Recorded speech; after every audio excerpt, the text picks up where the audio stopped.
যে এই যে উপদেষ্টারা বিভিন্ন কথা বলছেন, বিভিন্নভাবে তারা মানুষকে বিভ্রান্ত করার চেষ্টা করছেন। একজন উপদেষ্টা বললেন ওনারা অনির্বাচিত কে বলেছেন। That's just absurd. হ্যাঁ, উনি কিভাবে এই কথাটা বলেন, I don't understand that, because how could she say that they are elected. সরকারটাই তো ইন্টারিম গভর্নমেন্ট নাকি?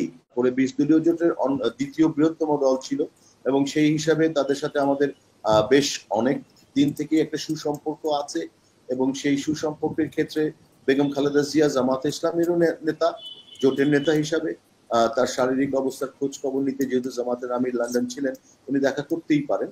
এই সমস্ত বিভেদগুলো যদি আমরা করতেই থাকি তাহলে কিন্তু প্রতিপক্ষ সুযোগটা নিবে। আজকে একটি ভালো খবর আছে যেটা, যে সাবেক সাধারণ সম্পাদক ঢাকা মহানগরের শাহ আলম মুরাদকে গ্রেফতার করা হয়েছে। সরকারকেও আরো প্রোঅ্যাক্টিভ হতে হবে, রিঅ্যাক্টিভ হলে হবে না। অনেক আওয়ামী লীগ বাংলাদেশে লুকিয়ে আছে, বিভিন্ন জায়গায় আছে, গোয়েন্দাদের সেই খবর আছে। বিএনপি মহাসচিব এবং বিএনপি স্ট্যান্ডিং কমিটির অন্যান্য যারা বৈঠক করেছেন 2 ঘন্টা ব্যাপী প্রধান উপদেষ্টার সাথে নির্বাচনের একটি রোড ম্যাপ কবে ঘোষণা হতে পারে সেই ব্যাপারে এবং অন্যান্য আনুষঙ্গিক বিষয়গুলো নিয়ে। সেখানে স্পষ্টতই মির্জা ফখরুল ইসলাম আলমগীর সাহেব বের হয়ে সাংবাদিকদের সামনে বলেছেন ওনারা অসন্তুষ্ট এবং পরস্পর বিরোধী বক্তব্য দিয়েছেন। আসিফ নজরুল উনি বলেছেন বিএনপি খুশি বা বিএনপি সবকিছু বুঝতে পেরেছেন। উনি এও বলেছেন একটা আলোচনা থেকে একজন একরকম করে পারসিভ করবেন আর আরেকজন অন্যরকম করে পারসিভ করতে পারেন। Both has given their perspective এবং সেটা বলেছেন তারা। সেই জায়গাতে ভিন্ন মত আমরা দেখছি। বিএনপি সহ আমরা যারা যুগপৎ আন্দোলন ছিলাম, আমরা ফ্যাসিবাদ বিরোধী যে আন্দোলনগুলো করেছি বিগত 16 বছর যাবত, আমরা সকলেই কিন্তু এই 5ই আগস্টের একটি গণ অভ্যুত্থানের পরে যে ইন্টারিম গভর্নমেন্ট, অন্তর্বর্তীকালীন একটা সরকার ক্ষমতায় এসছে, আমরা তাদেরকে সমর্থন জানিয়েছি ডক্টর মোহাম্মদ ইউনূসকে এবং তার প্রতি আমরা আস্থা রাখতে চাই, আস্থা রেখেছি। এখন যেটা দেখতে পাচ্ছি যে নির্বাচন নিয়ে কিছুটা আমার মনে হয় যে সময় ক্ষেপণের একটা চেষ্টা করা হচ্ছে একটা ভেস্টেড গোষ্ঠী এবং তাল বাহানাও করা হচ্ছে। এখানে সংস্কার নির্বাচনকে প্রতিপক্ষ বানিয়ে ফেলা হচ্ছে কিংবা বিভিন্ন অজুহাত দেখানো হচ্ছে। সেই ক্ষেত্রে বিএনপি স্পষ্টতই দাবি করেছিল একটা ডিসেম্বরের মধ্যে একটা রোড ম্যাপ ঘোষণা করার ব্যাপারে। সেই ব্যাপারটা হয়তোবা প্রধান উপদেষ্টা বা তার যারা ছিলেন তারা এড়িয়ে গেছেন বিধায় মির্জা ফখরুল ইসলাম আলমগীর সাহেব এইটা বলেছেন। এর বাইরে আমরা যারা যুগপৎ আন্দোলনে ছিলাম, আপনারা বলেছেন যে আপনি যে প্রশ্নটা করলেন, যেটা কিন্তু সবগুলো দলের একটা দাবি, বাংলাদেশের গণতন্ত্রের জন্য doorway to democracy is election, ফটকটাই নির্বাচন, মানুষের গণতান্ত্রিক অধিকারটাকে ফিরিয়ে দেওয়া, তাই না? এই 15টি বছর বা 3টে নির্বাচন বলেন, আমাদের সকল অধিকারকে হরণ করা হয়েছে, গণতন্ত্রটাকে গলা টিপে হত্যা করা হয়েছে। সেখানে বলা হয়েছে উন্নয়ন আগে গণতন্ত্র পরে। এখন কি বলা হচ্ছে? সংস্কার আগে গণতন্ত্র পরে। এই যে কুতর্ক আমাদেরকে জুড়ে দিচ্ছে, হ্যাঁ, সেই জায়গাগুলোতে তো আমাদের যারা রাজনীতিটা করেন এবং বোঝেন এবং সাধারণ মানুষেরও বুঝতে অসুবিধা হচ্ছে না যে এই যে উপদেষ্টারা বিভিন্ন কথা বলছেন, বিভিন্নভাবে তারা মানুষকে বিভ্রান্ত করার চেষ্টা করছেন। একজন উপদেষ্টা বললেন ওনারা অনির্বাচিত কে বলেছেন। That's just absurd. হ্যাঁ, উনি কিভাবে এই কথাটা বলেন, I don't understand that, because how could she say that they are elected. সরকারটাই তো ইন্টারিম গভর্নমেন্ট নাকি? নামেই তো বলে দিচ্ছে অন্তর্বর্তীকালীন সরকার, একটা পারপাস নিয়ে তারা এসছে বাংলাদেশে। আমরা তাদেরকে আমরা মনে করি আমাদের আন্দোলনের ফসল বা আমরা যে আন্দোলনটা করেছি সেই এবং আমরা সমর্থন দিয়েছি তাদেরকে, কিন্তু এখান থেকে তারা বিভ্রান্তিমূলক তথ্য দিচ্ছেন বা কথা বলছেন। সেই জায়গা থেকে অ্যাবসলিউটলি বিএনপির খুশি হওয়ার কিছু ছিল না, বিকজ তারা যে দাবিটা নিয়ে গেছে সেই দাবিটা তো ব্যাপারে তারা স্পষ্টত কিছু বলেনি।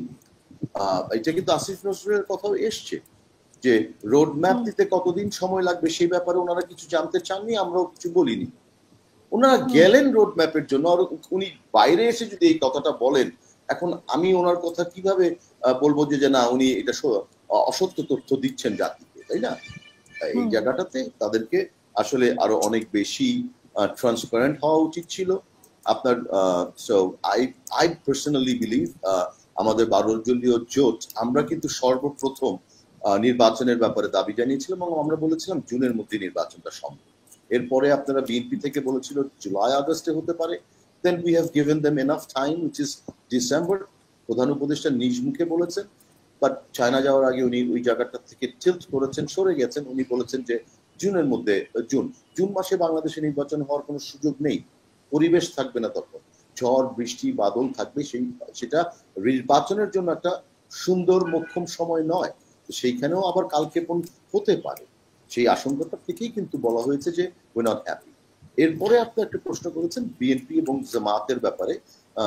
আমি এখানে আরেকটা প্রশ্ন আপনার সাথে অ্যাড করতে চাই, সেটা হচ্ছে যে জামাতের নেতার সাথে খালেদা জিয়ার যে বৈঠক হলো লন্ডনে, সেই বৈঠকে কি আলাপ হয়েছে সুস্পষ্টভাবে আমরা জানতে না পারলেও রাজনীতিতে অনেকে মনে করছেন যে, অনেক রাজনীতি বিশ্লেষক মনে করছেন যে এখানে জামাতের সাথে বিএনপি যে বৈঠক হয়েছে সেটাতে নির্বাচন নিয়ে অবশ্যই আলোচনা হয়েছে এবং নির্বাচন নিয়ে কোনোভাবে একমতে পৌঁছানোর একটা সম্ভাবনাও আছে। আপনি কি মনে করেন?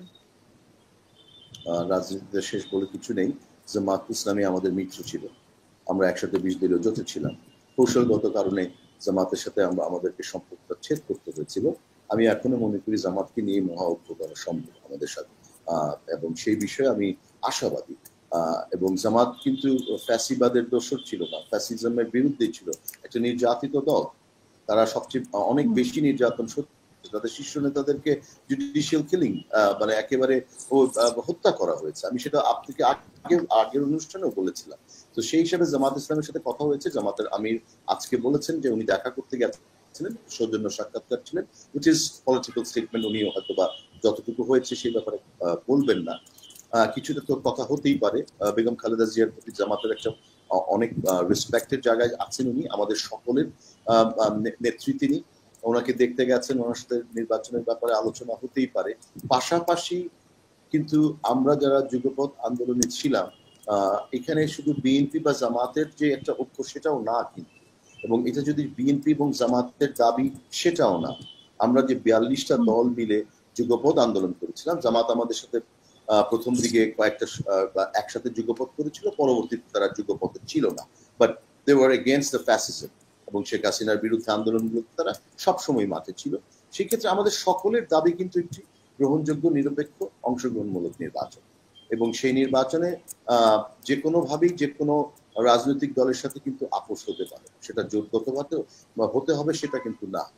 নির্বাচনের প্রক্রিয়াটাতে অনেক রকম ভাবে আপোষ হতে পারে। আমি আপনার সাথে অথবা আমার প্রার্থী দিলাম না আপনার জায়গায়, সেটাও একটা আপোষ হতে পারে। সেটা জামাতটা নিজস্ব প্রতীক নিয়ে করতে পারে, বা আমার দলের ক্ষেত্রে আমি আমার নিজস্ব প্রতীক নিয়ে করতে পারি। বিএনপির সাথে আমি জোটবদ্ধভাবে গেলাম, সেই বিষয়গুলো আলোচনা হয়েছে বা হয়েছে কিনা, all speculation.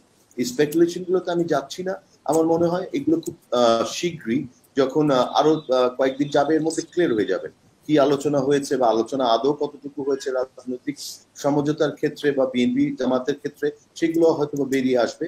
Until and unless আমরা যদি বলি, কথা বলতে চাই, তাহলে এগুলো সবগুলোই হবে আমরা অনুমান নির্ভর কথা বলবো।